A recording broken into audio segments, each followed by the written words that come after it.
สวัสดีครับครับหันมาด้านนี้ครับวันนี้น้องเบมจะมา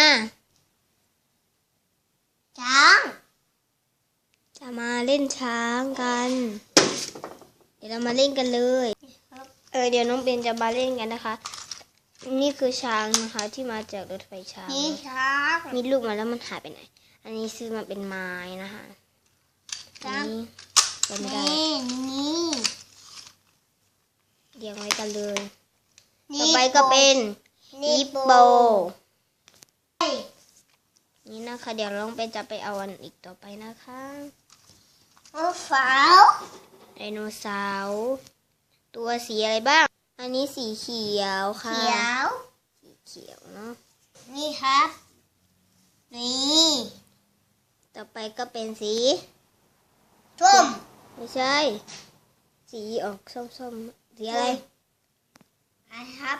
สีอะไรสีฟ้าไม่ใช่สีอะไรอะไรอ่ะฟ้า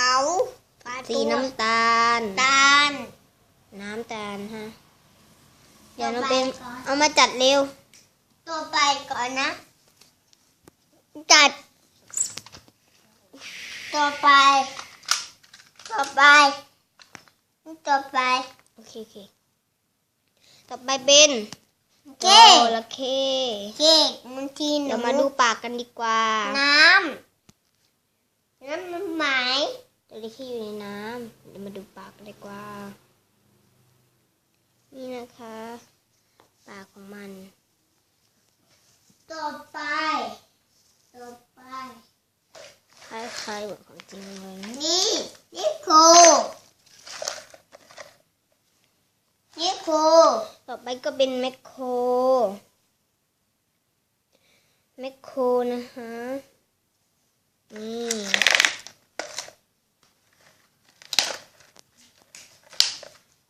เดี๋ยวตั้งกล้องก่อนนะคะต่อไปนะคะเราก็จะเป็นรถแมคโครนี่ค่ะต้นแมนต่อไปรถคันนี้เราตักดินต้นแมนต่อไปอันนี้เป็นต้นแมนไม่ใช่ค่ะนี่เป็นผู้พิทักษ์นะนี่คล้ายๆผู้พิทักษ์คนหนึ่งแล้วเบลจะไปเอาอันเดียวไปนะคะรถไถต่อไปอีกรถไถล้อมันหลุดไปแล้ว2 ข้างนี้ขึ้นล้อนี้ค่ะมันก็ยังไปได้เหมือนเดิม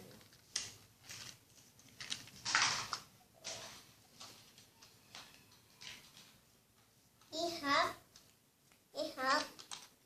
ต่อไปเป็นรถโทรศัพท์นะคะซื้อมาไอ้ซื้อมามีคนให้ค่ะแต่ตอนนี้มันพังแล้วนะคะโน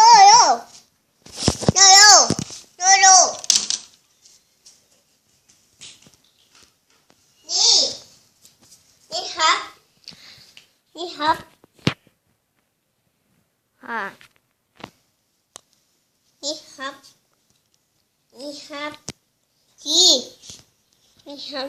นั่นคือ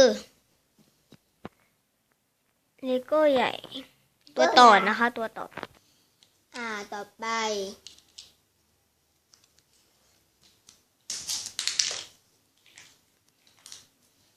นี่ครับ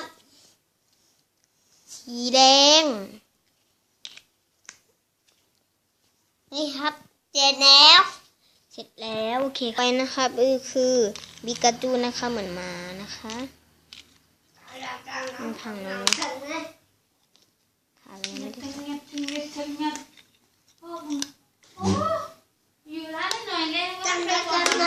เดี๋ยวไปนะคะเราจะมาทำอย่างนี้กันเดี๋ยวมันจะมีเสียงเลยนะคะปูนชักต่อไปเป็นปืนนะคะตอนนี้นะคะก็เป็นอะไรคะนั่งก่อนค่ะอันนี้ก็คือที่ปั่นนะคะแต่อันนี้มันหายไปแล้วนะพังแล้วด้วยนี่ครับนี่คือบ้านท ที่มันพังไปแล้วมันเปิดประตูได้ด้วยนี่นะคะต่อไปก็เป็นรถนะคะนี่รถ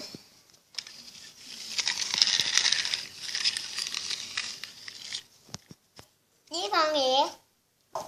สำหรับคลิปนี้ขอลาไปก่อนนะคะ อย่าลืมกดไลค์กดแชร์กด Subscribe นะคะบ๊ายบายขอบคุณค่ะ ค่ะ ขอบคุณครับขอบคุณครับ ครับ บ๊ายบาย บาย